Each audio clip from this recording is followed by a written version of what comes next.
digestive issues that don't go away no matter what the protocol, spiraling into a chronic stress response under pressure and unable to fall asleep, poor cardiovascular health. All these are connected in one way, and that is through the magical nerve known as the vagus nerve. You might be thinking, Deepa, I already know about the vagus nerve. Yes, that's probably true, but just stay with me as we explore the most subtle yet potent aspects. The problem is that the vagus nerve is so powerful that poor vagal tone can prevent all healing.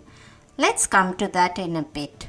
You might know that we can use the vagus nerve to help regulate critical parts of our health and nervous system. But can we use the vagus nerve to address our old traumas? Can this be the untapped area in solving long-term digestive distress? Can this support your cardiovascular health even if you have cardiovascular disease? In today's podcast, we will answer 3 questions. The first is, can these chronic challenges be helped through the vagus nerve? How does the vagus nerve impact our sleep? Can we improve vagal tone even if we have all these challenges? Who better than Dr. Navaz Habib to break this down? Why? Well, because he's the author of the book Activate Your Vagus Nerve. He's a chiropractor who has understanding of nerves and structure on all health, and he's the host of the Health Upgrade podcast. Let's get started.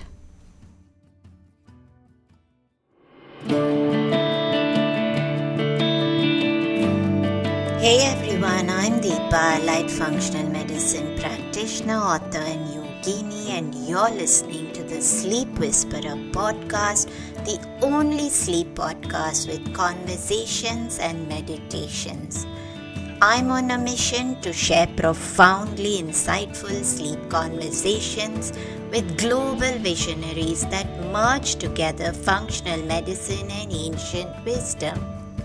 Breathe in bliss through weekly guided meditations and let yourself enter the land of dreams.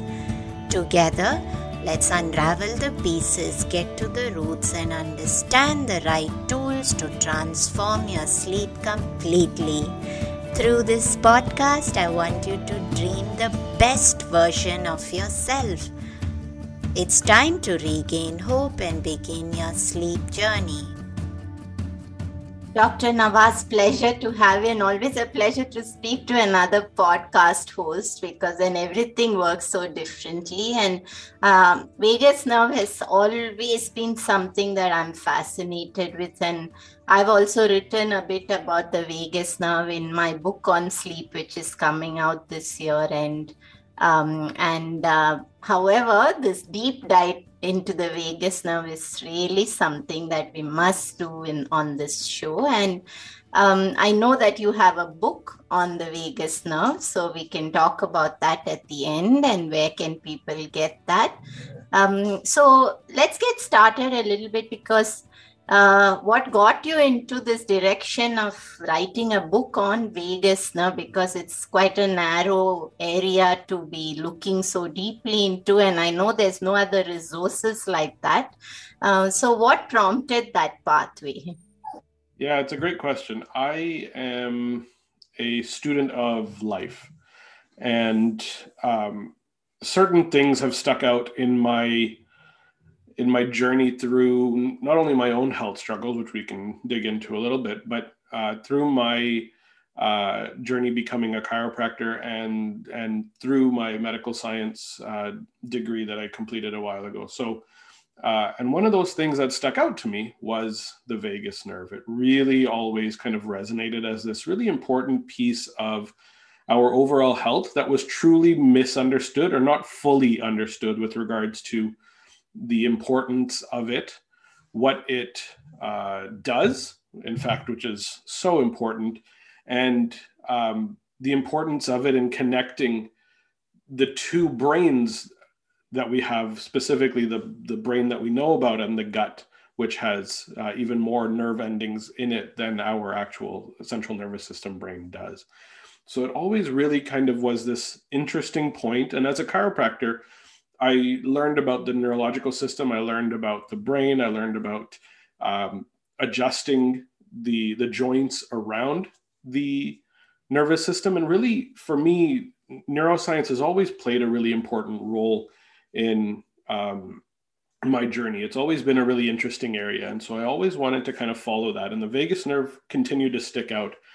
And the thing that prompted me to get into writing a book about it was I had certain patients that were dealing with specific health struggles, autoimmune type conditions, whether they were heavily inflammatory type conditions like rheumatoid arthritis, IBS, Crohn's, things that were triggering pain or fibromyalgia type of symptoms.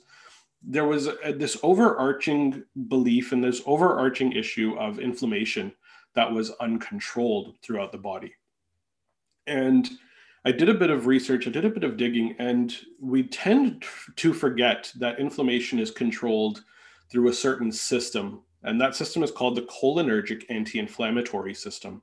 And that system is mediated through the vagus nerve.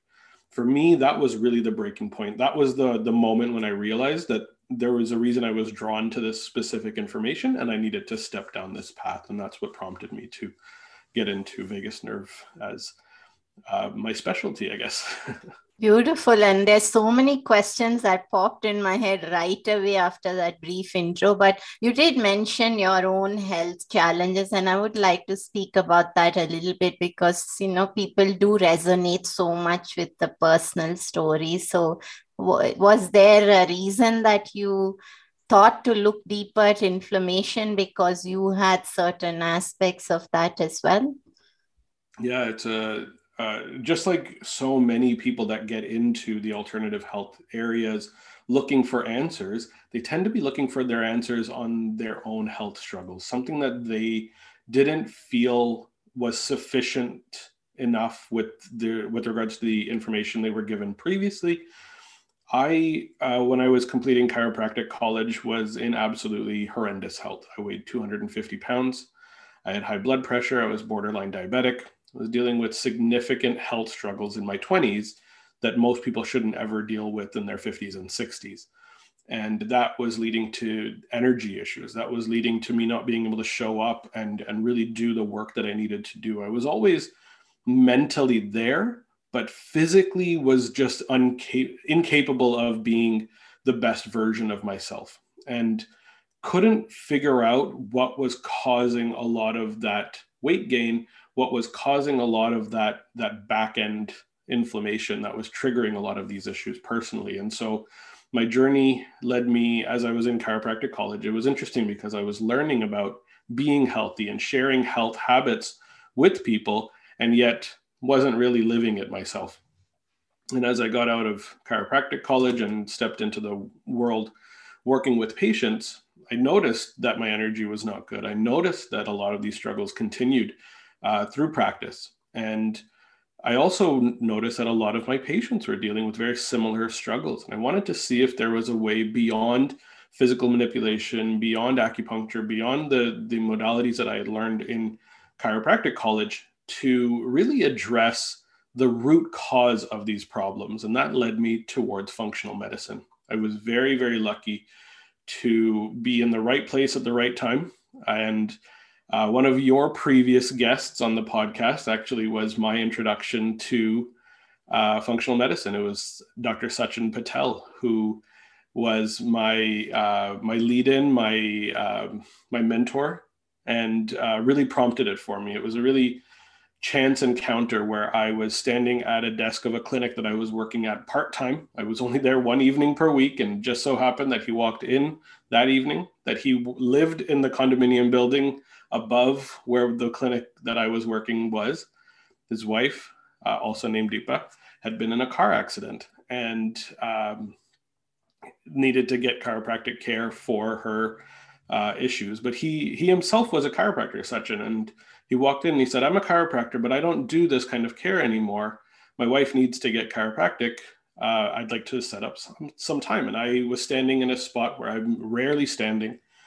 And I asked him immediately when he came in, I said, well, if you're a chiropractor, what else do you do? And he said, I practice functional medicine. I said, what is that? And so he went into the office. He was booking some time with the owner of the clinic at the time. As he stepped out, I ran after him, and I ran to get information with regards to what he was doing. What is this functional medicine thing you're talking about? And he graciously shared information. He met with me at a coffee shop multiple times in the mornings at 6:30, 7 o'clock in the morning, and just started prompting and guiding me down this path. And that led me to really understand that I needed to look deeper in my own health struggles. I needed to understand why the problem was happening, understand the root cause.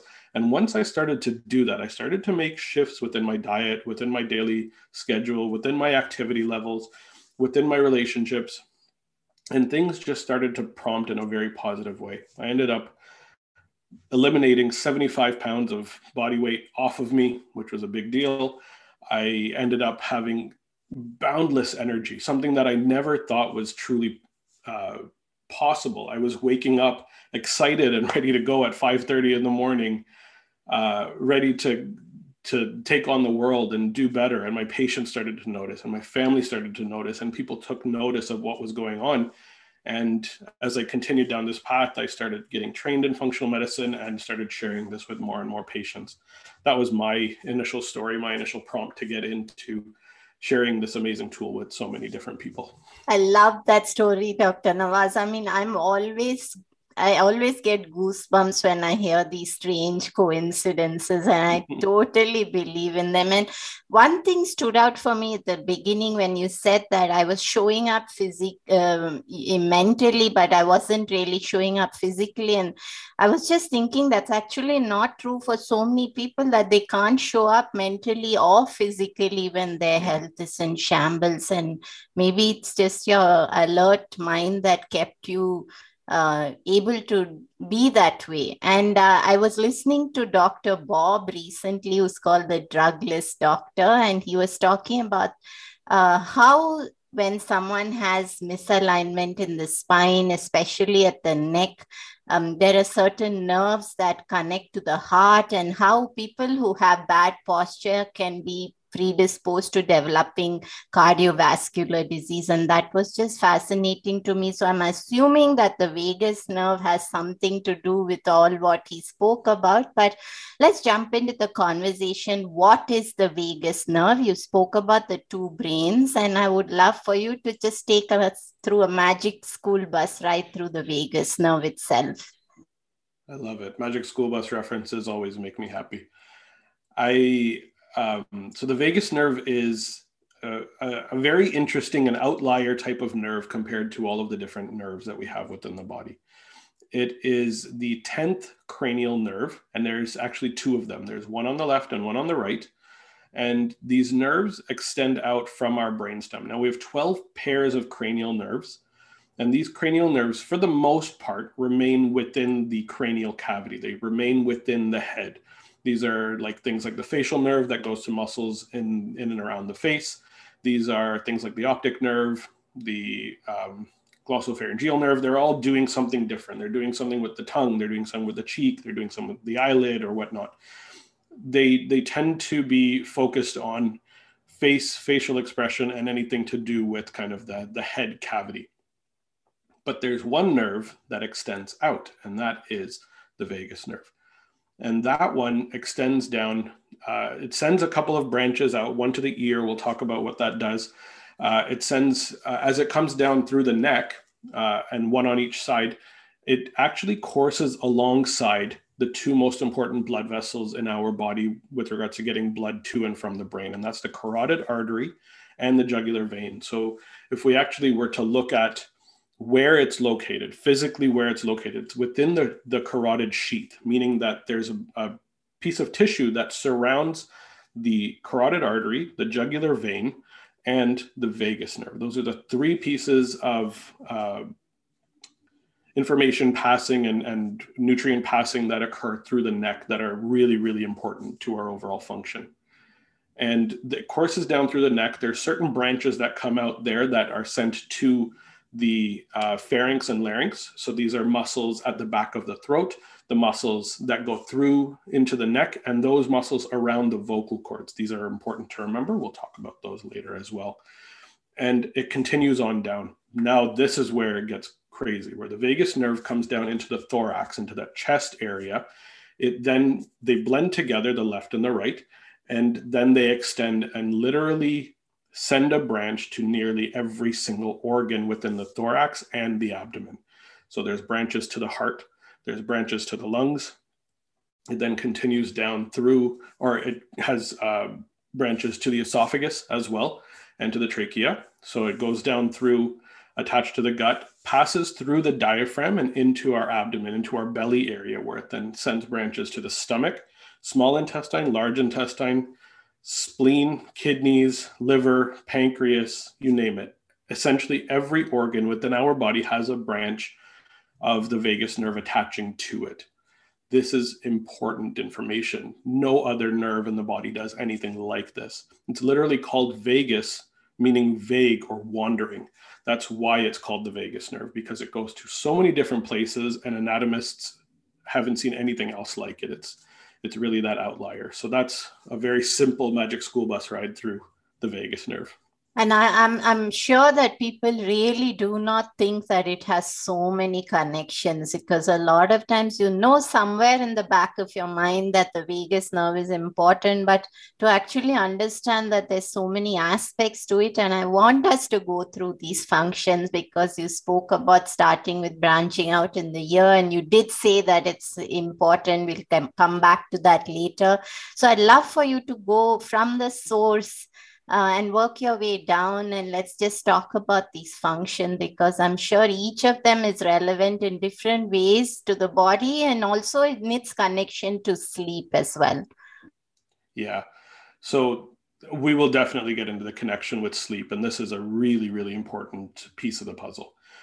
For most people, when they learn about the vagus nerve, and I'm talking about clinicians, medical doctors, chiropractors, naturopaths, osteopaths, whatever you are, most of these clinicians learn that the vagus nerve runs what's called our parasympathetic nervous system, and that is absolutely correct. What this means is we have two branches of what's called the autonomic nervous system. The autonomic nervous system controls all of the things that automatically would happen within our body that we don't consciously need to think about.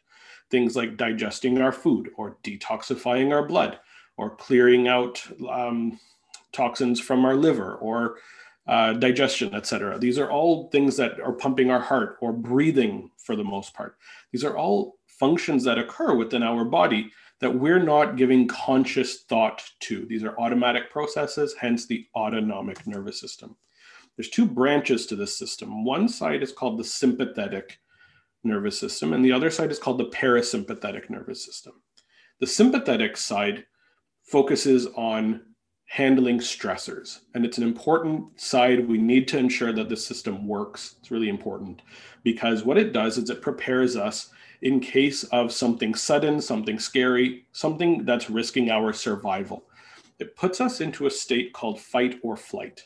Okay, so it essentially sends blood flow to specific areas, like to our muscles of our arms and our legs. It shunts blood flow away so that it goes to these areas, and so the muscles can either fight or run away from whatever this threat is that's going on. Also causes things like our pupils to dilate really quickly, so we can see all of the threats around us. But it also shunts blood away from our executive function, which is actually the front of the brain. So we're not able to think as clearly. We're simply thinking about our survival when we're in the sympathetic fight or flight state. It's an important thing to have. The issue is most of us spend a lot of time in that sympathetic state, almost too much. There's some estimates out there that most people are spending between 60 and 80% of their time in sympathetic mode, and we should not be. We should be spending the majority of our time in our parasympathetic mode. And that's what we generally know as the rest and digest. And may I stop you for a second, Dr. Navaz, because you said we should be spending more time in the parasympathetic, and most people are spending. And honestly, in today's time, I notice that people do not know how to get into a parasympathetic state. And I think that's key as well. So we can come to that much later. And how does the support, I mean, how does understanding the vagus nerve help us with that transition? Absolutely. And this is where the branches of the vagus nerve come in and actually play a really important role. And we can talk about the few other branches that we can utilize to actually stimulate vagus nerve function to put us from sympathetic towards that parasympathetic state. I'm just going to dig a little bit deeper into that parasympathetic state because we know it generally as a rest and digest state. This is the state that allows us to get into a restful state. We need to be able to get into a parasympathetic state in order to allow us to get to sleep. We cannot sleep when we're in fight or flight. We cannot create good, deep, restful sleep. We can't have REM. We can't get into the multiple waves of our sleep effectively if we're sitting in that sympathetic zone. So understanding that we need to be able to shift easily into that parasympathetic zone is really important. That's the rest piece. The digest piece is we also need to be in a calm zone to allow for our digestion to occur. When we're eating our food, if we're eating in a rush, if we're eating in a drive-through or in a convenience area and we're just rushing and shoveling the food down, we're not actually sending the signals to our digestive organs, our stomach, our digestive, our tongue. We're not sending the signals to our intestines to actually break down and absorb the nutrients from that food. Even if we're choosing really good food, we tend not to be getting the healthiest nutrients from those. And so it's important to be able to shift into that parasympathetic mode. I'm also going to add that in that parasympathetic mode, in addition to rest and digest, this is where recovery occurs. And this is an important concept to understand because we will have stressors. Every day we will have things that break us down, beat us up in whatever way, whether it's hermetic stressors like going to the gym and exercising, or whether it's the kids driving you absolutely mad at their bath time and not wanting to listen to you. Whatever those stressors are, we're going to feel those. And our ability to recover from those stressors and be able to take on the new stressors the next day is mediated through that vagus nerve as well. And that has to do with that rest piece and getting really good sleep and being able to get into that recovery state. So parasympathetic plays that really important role. So these two branches, we need to be able to shift between the two. It's not like you're either in sympathetic or in parasympathetic. It's a continuum. And ideally, we should be on that parasympathetic side between 60 and 80% of the time, ideally. Most people are on the opposite side, and that's what we need to be addressing is how do we shift from that sympathetic fight or flight state into the parasympathetic state? Now, the vagus nerve is the nerve that mediates the parasympathetic nervous system. The vast majority of parasympathetic signals within our body go through the vagus nerve. That's important. What's really funny, though, is only 15% of the vagus nerve mediates parasympathetic information. So that entire system runs through the vagus nerve, but there's 85% of other information that's actually flowing through that nerve. And so when doctors know about it as the parasympathetic nerve, they're forgetting about the other 85% of information that flows through that nerve. This is where we can really make positive shifts, positive changes, and really understand that the other functions are very important to understand as well. One of those functions, the major function here is 80% of the information on vagus nerve is actually afferent information. It's information coming from the gut, from the organs, from the heart, the lungs, the intestines, the neuropod cells in the enteric nervous system. These are the nerves that are stimulated by sugar, fatty acids, and amino acids within our intestines, signal directly through the vagus nerve to the brain. And also the understanding and that link between microbiome and what's going on in the brain is signaled through that 80% of information going through the vagus nerve to the central nervous system. Think of the vagus nerve as primarily the gut-brain axis. In addition to that, it has the parasympathetic information. So we've got 80% of the information that's coming from the gut. going up to the brain. We've got 15% of the information as the parasympathetic information. That leaves about 5% of information that still needs to be accounted for that's on this nerve. 4% of that information is actually motor. Most of the nerves within our body are motor or sensory nerves. These are nerves that are sending signals to muscles, telling those muscles to activate, turn on, or to turn off. And the other nerves are sensory nerves. These are the ones that are attached to our skin, to our muscles, that are sending signals back to our brain as to the feelings that we have, the touch, the taste buds, things like that. These are sensory nerves. They're doing the senses, okay? That's what makes up these 5%. 4% of that is motor. So the vagus nerve in the neck sends, I said earlier, branches to the pharyngeal and laryngeal muscles. These are the muscles at the back of the throat, okay, and down towards the vocal cords. So these branches go to the pharyngeal muscles to allow for our airway to stay open and strong. This is a really big piece of the puzzle when it comes to sleep. Too many people are suffering from sleep apnea. Too many people are suffering from poor breathing patterns when they're sleeping, oftentimes breathing through their mouth. We know that that's not good. Being able to maintain a patent and open airway is vital to being able to get good sleep. And the breath is really truly the tool that we have to change from sympathetic to parasympathetic. And so the airway is a really important piece of that puzzle, being able to keep the pharyngeal muscles strong and tight and not weakening so that they collapse on one another, creating apnea or apneic events, meaning that we're not getting oxygen in and not getting carbon dioxide out, is a really important feature here. The other muscles that are innervated by the vagus nerve are the laryngeal muscles. These are the muscles that actually go to surround the vocal cords. And what they do is they essentially pull and tension on the vocal cords, creating the opportunity to create pitch and tone within our voice. So the reason I can go really, really low or really, really high with my voice is because I have vagus nerve signaling to the laryngeal muscles, allowing my tone and my pitch of my voice to change based on the tension that's created within the vocal cords by those muscles. So this is another tool, and these are tools that we'll be able to use when we're actually activating the vagus nerve, when we're actually stimulating it and making it work. That last 1% that was missing from the calculation is actually sensory information. And this we talked about right at the beginning, which is the innervation from the ear. And these are actually branches of the vagus nerve that collect sensory information from skin on the auricle, on the external part of the ear here. And it's not on the outside rims of the ear. It's kind of a tough picture to see, but it's on the inner part of the skin of the auricle. I've got pictures in the book. I recommend, if you're really interested in looking this up, Google it and check where the auricular branch of vagus nerve is, and it'll show you specifically where that sensory information comes from.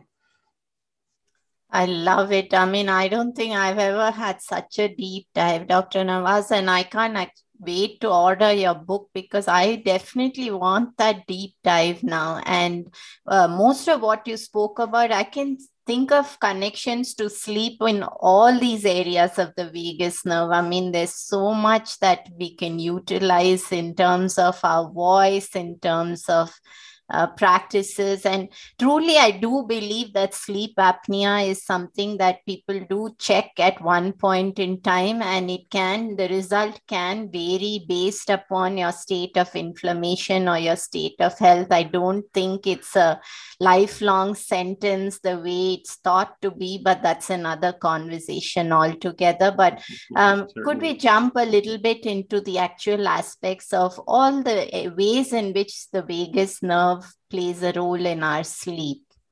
Yeah, certainly. So like I said earlier on, we talked about that recovery and that rest piece, being able to turn off certain fight or flight mechanisms, being able to shunt blood flow towards certain areas to allow us to think a little bit more clearly. These are all very specific functions within the vagus nerve and that parasympathetic branches of the vagus nerve. Like I said earlier, we need to be able to shift from sympathetic to parasympathetic to allow us to get into a state where we can sleep effectively. Now, there isn't a specific branch of vagus nerve that allows you to sleep. That's not what we're saying here. But when the vagus nerve is toned, when it is working effectively, your ability to shift into that parasympathetic state is much better. And that allows us to be able to turn on melatonin production, that allows us to turn on deep breathing patterns, that allow us to shift into those waves of sleep and actually get into that sleep pattern that we want to be in, where we get that restful REM and deep sleep pattern, and ideally 5 waves of sleep as we're sleeping. Okay. So when it comes to being able to turn on that system, being able to shift from sympathetic to parasympathetic, it all simply comes down to one thing, and that is your breath. Everything that you can do, everything that all of the therapies that are out there, all of the shamans and all of the like biohacking tools that are out there, the intention of all of them, and I'm not downing any single one of them, they're all meant to help you breathe, and breathe calmly and breathe relaxedly, because that breath, when fast and shallow, stimulates a sympathetic response. It puts us into fight or flight. And when that breath is slow and diaphragmatic and calm and deep, that allows us to get into parasympathetic state. Can I stop you for a second, Dr. Navaz, because you said about slow, deep breath. And I mean, there's a difference here that I'd love for you to give your thoughts on before you go further. And that is that we have a lot of apps, we have a lot of tools where even the smartwatches have these settings where you switch on something, it tells you to breathe. And I find personally that even at the slowest setting, I feel it's too fast. And I feel those are programmed in a way where I just feel if someone's breathing at that level, they are still very, very sympathetic dominant. And I've been teaching yoga for more than 20 years. And one of the things that for me personally, I realized or thought of was that vagal tone has a lot to do with the difference in length between the exhale and the inhale, where the longer the exhale is in comparison to the inhale, then the better the vagal tone. And none of these smartwatches or apps ever had anything to do with that. The inhale and the exhale were the same length. And they had these 3 settings. And as I said, at the slowest setting, I found as if I felt I was being forced to hyperventilate. Now, this is a very concerning issue, given that most of the world is basing a lot of these practices on these apps and smartwatches. So I think you must clarify a little bit about that as to how should the breath look when we are trying to slow it down. I will say you are absolutely 100% correct. The thing that dictates whether you're able to shift into parasympathetic mode more easily and increase vagal tone is extended exhalation time, significantly greater than inhalation time. The length that you inhale must be ideally half of that time that you exhale in order to fully stimulate vagus nerve function. And a lot of these apps out there, I believe beginner states are probably helpful. But when you get to be more advanced, having taught yoga for 20 years, whatnot, you've gone well beyond that. And that's where most people aren't, I believe. So I think a lot of the apps are built with beginners in mind. I would love for a lot of these apps to be able to say, okay, well, if you're not a beginner, if you're intermediate, maybe if you're advanced, this is where we can get into these states where you're doing a quick 2-second, 3-second inhale and doing a 10-second exhale, for example. Right? Where we're really focusing on the timing of that exhale, even holding as well. So things like Wim Hof breathing, the Wim Hof app, these might be really interesting tools for people that are a little bit more advanced. But oftentimes, I think when we get to a point where we're advanced, we don't need to necessarily focus on these external tools like apps to tell us about these things. We almost have, I imagine you have to this extent, almost this internal feedback mechanism saying, I need to slow, I can hold longer, I can exhale longer, I can really push and really use my diaphragm, where the vast majority of people that are beginning don't have that diaphragmatic control as yet. And so I'm sure they're good, but they're certainly not effective in those longer terms. So yes, the thing that dictates whether we're able to shift sympathetic to parasympathetic is primarily due to longer exhalation times. No question. Perfect. And you were speaking about the breath and also about sleep. So maybe we could get back into our sleep conversation and how the vagus nerve. So, what is it telling us if someone is unable to switch to a parasympathetic state? And how would they know that the vagus nerve needs some support and love? Yeah, it's a great question. So there's a few areas or a few things that tend to create problems that the vagus nerve is unable to handle when they occur over a long period of time. The most simple ones, the easiest ones, like a whiplash type of injury, for example, where there's actually physical trauma or like a surgical cutting of the vagus nerve. These are really acute incidences. They're really damaging. They can really create major problems long term. But I'm going to dig more into the more common issues that are out there, which are these chronic lifestyle choices generally that trigger a lot of these problems longer term. So the chronic health conditions that really push us downwards, that really hold us back, are things like a really heavily inflammatory, hyper-processed, high in sugar diet.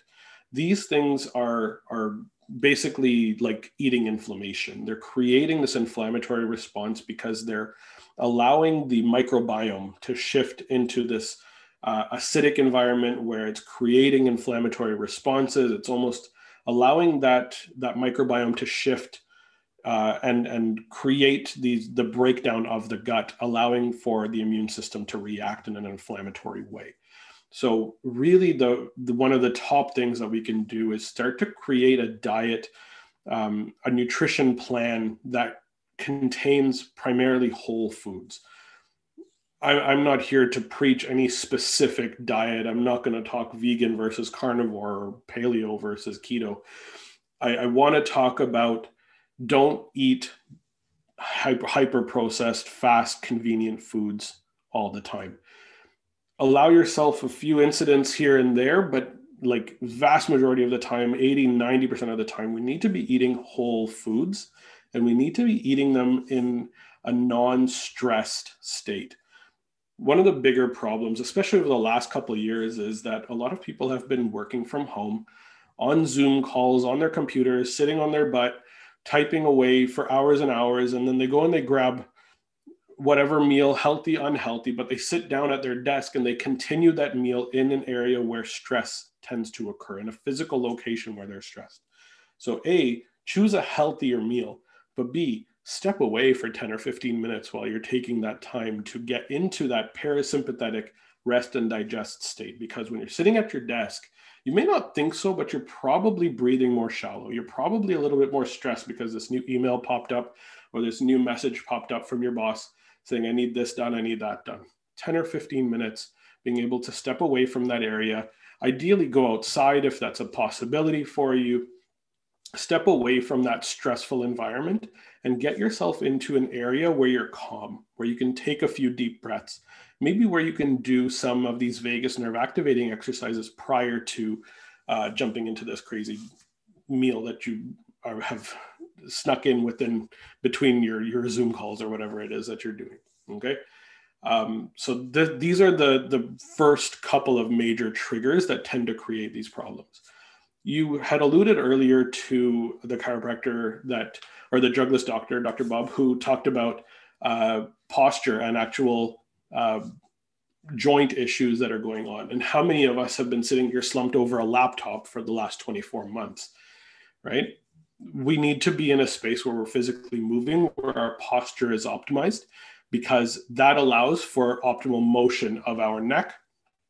There are tons of research studies that have been coming out over the last few years that talk about the effect of neck postural issues, this hyperkyphotic forward-leaning posture that tends to create issues in the upper cervical areas. We're not specifically affecting the vagus nerve through those, but when we compress at that higher upper cervical area, we're actually impacting other nerves that stimulate elevated blood pressure. with elevated blood pressure come higher risk of heart disease and cardiovascular disease, period. So and also the inability to wind down from stress. If your blood pressure is elevated, then even worrying about the blood pressure becomes a source of stress for many, many people. And I really want to just stay there for a second, Dr. Navaz, because you said something beautiful, that we're all stuck. And, I was just thinking that, I do yoga every day. In spite of that, I can feel the pressure, and that exactly where you described at the upper neck when I've sat too long. And this is probably something that is here to stay. I would love when you do talk about what can we do to also sneak in a little bit of support on how do we break down our days so that we don't develop these issues and put pressure on our vagus nerve. Yeah, the vast majority of people that are listening right now, they're not probably watching. I'm standing right now.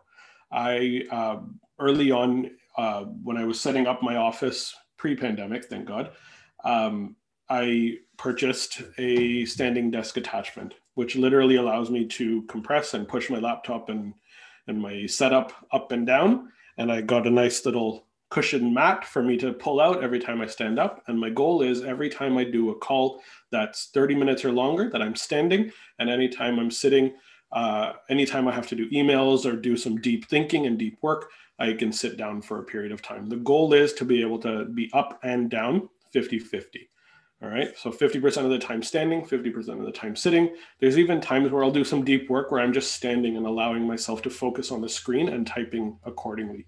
If we create a setup at our station, at our desk, that we're sitting at the dining room table, for example, on a dining chair, slouched over a laptop without any opportunity to really get up and move, then we're really forcing ourselves to stay in that posture for however many hours that we're sitting at the computer. And often that's too many.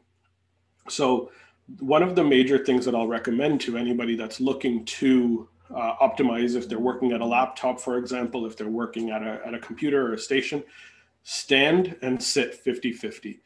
That 50-50 allowance is quite large. There's a recent study that came out. I forget the exact numbers that came out of it. I believe it said that if you sit for more than 5 hours a day, then any exercise that you do through the entire week, any high intensity exercise that you do, is essentially null and void.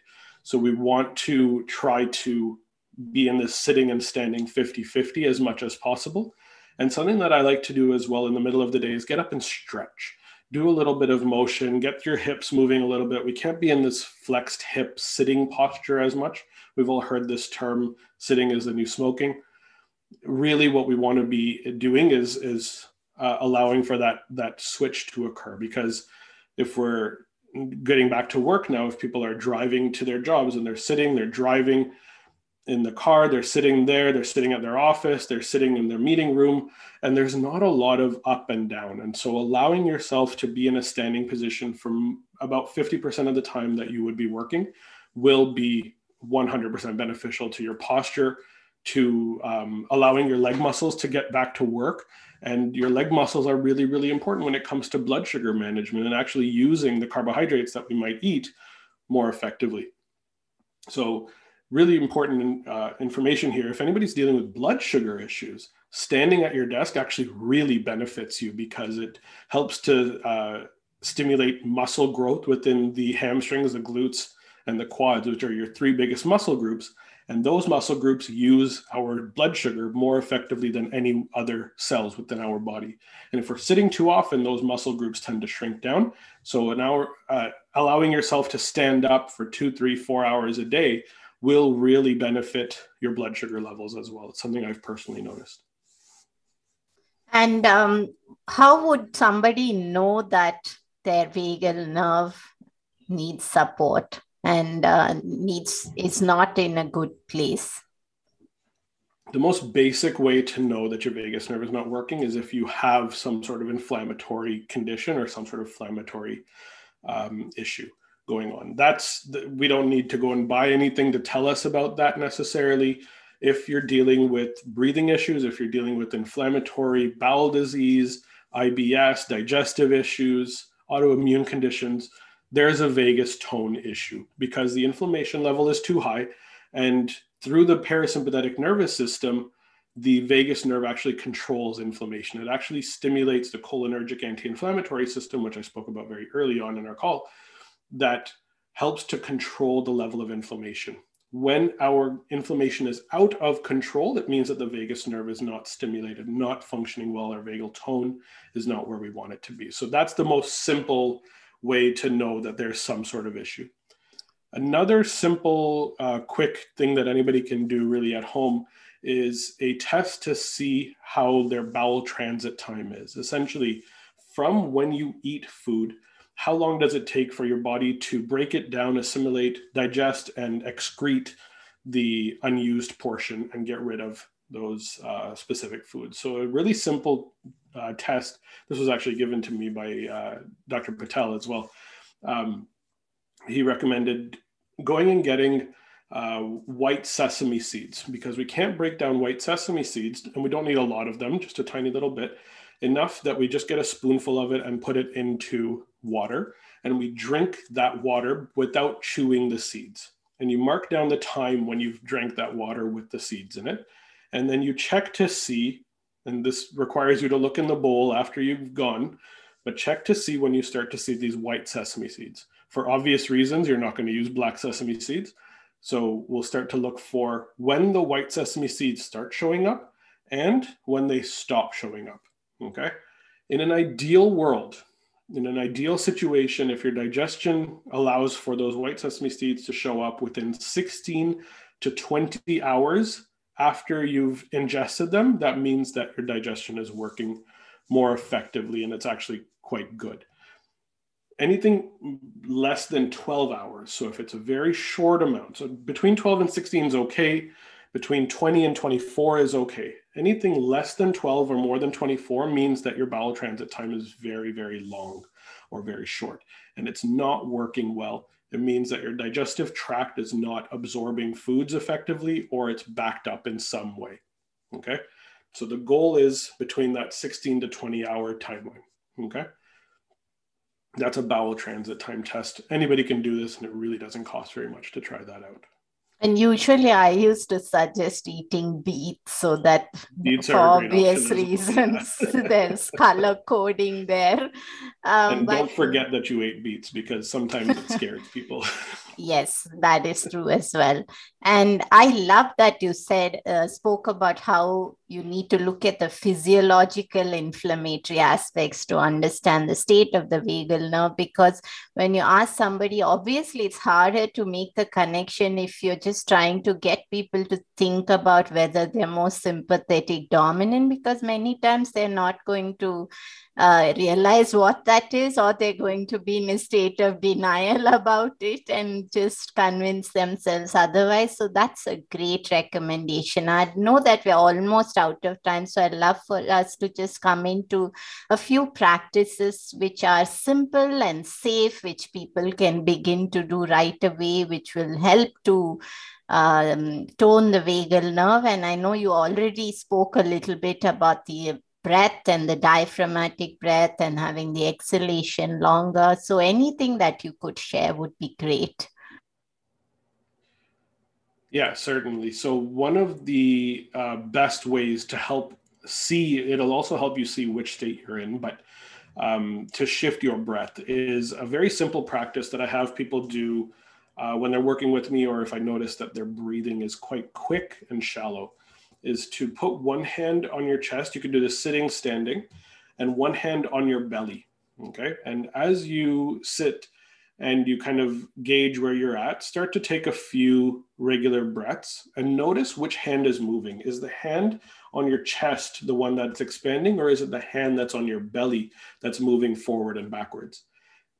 If you are in a sympathetic state, it will be your top hand more often than not. And if you're in a parasympathetic state, it will be your hand that's on your belly. And that is a direct sign as to if you are using your diaphragm to breathe. And the way to allow yourself to shift is to consciously shift your inhales and exhales to your diaphragm by allowing your belly to expand on an inhale and to go inwards on an exhale.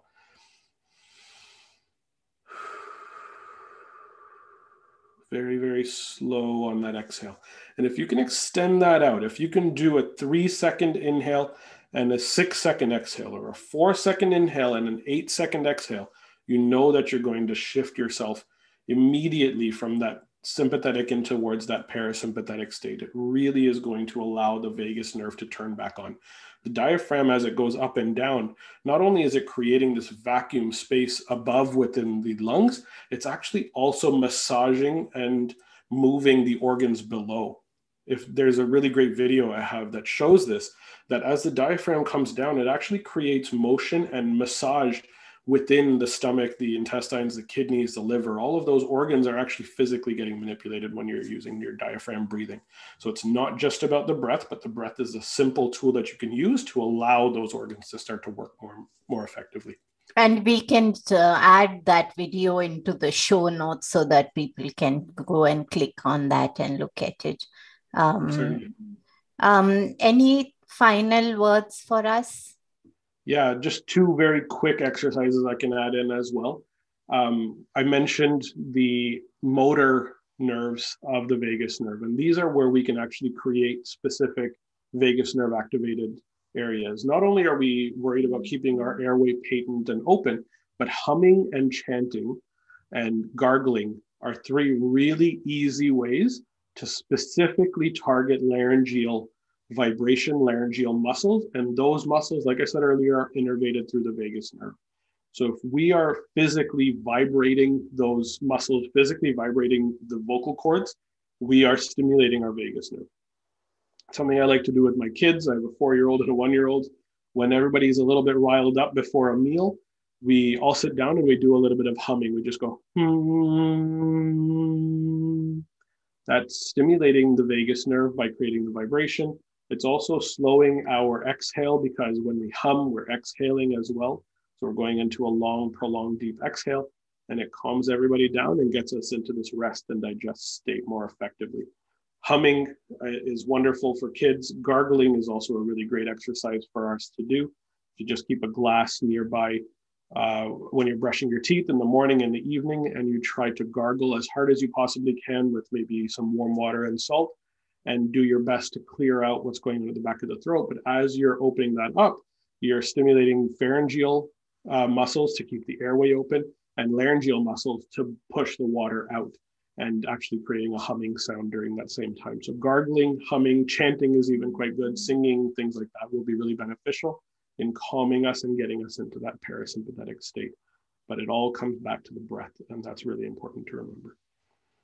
And I think I just want to add, Dr. Navaz, is that Brahmari, which is the bee's breath, where you just make a fist and you insert your thumb into your ear, and then you exhale and you hum along with the exhalation. And you'll always find that the exhalation, when you're humming with it, is much longer exhale than a regular exhale. And I think so that's combining 2 of those, and it's a win-win, because we're naturally allowing our exhale to be much longer, and we are humming and we're getting at those vocal cords. And that was a great conversation. I truly believe that I learned so much from you today, and it was a pleasure and honor having you. And we have all our guests complete our show mantra, so I'd like you to complete that as well. If sleep is the new medicine, then how would Dr. Navaz complete it?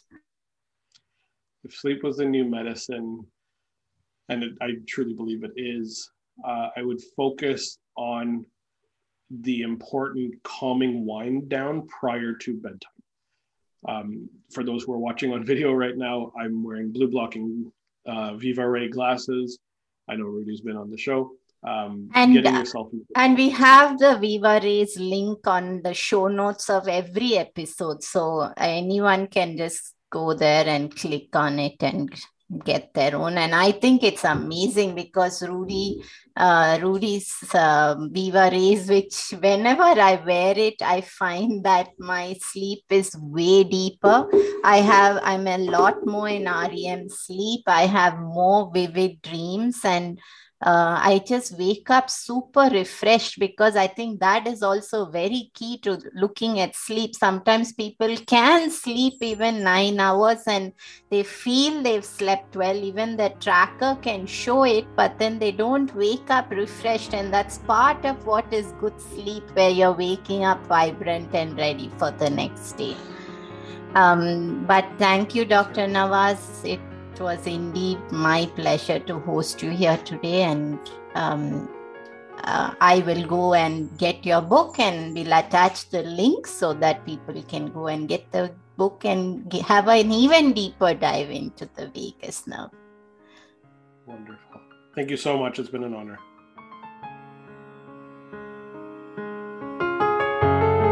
Hey everyone, I hope you enjoyed the show. Just a reminder that this podcast is for information purposes only. This is not a substitute for professional care by a doctor or otherwise qualified health professional. This information is provided on the understanding that it does not constitute medical or other professional advice or services. If you are looking for personal help on your health journey, do seek out a medical practitioner. Please do make your own healthcare decisions based upon your research and in partnership with your doctor or otherwise qualified healthcare professional. It is in no way intended as medical advice, as a substitute for medical counseling, or as treatment or cure for any particular health condition. Be sure to always work directly with a qualified health practitioner before making any changes to your diet or lifestyle that may feel out of your realm of comfort or understanding. If you are looking for an allied functional medicine practitioner, do seek out more information on www.phytothrive.com. It is important that you have someone who is qualified and understands your health personally in order to provide adequate care, especially when it comes to chronic health conditions.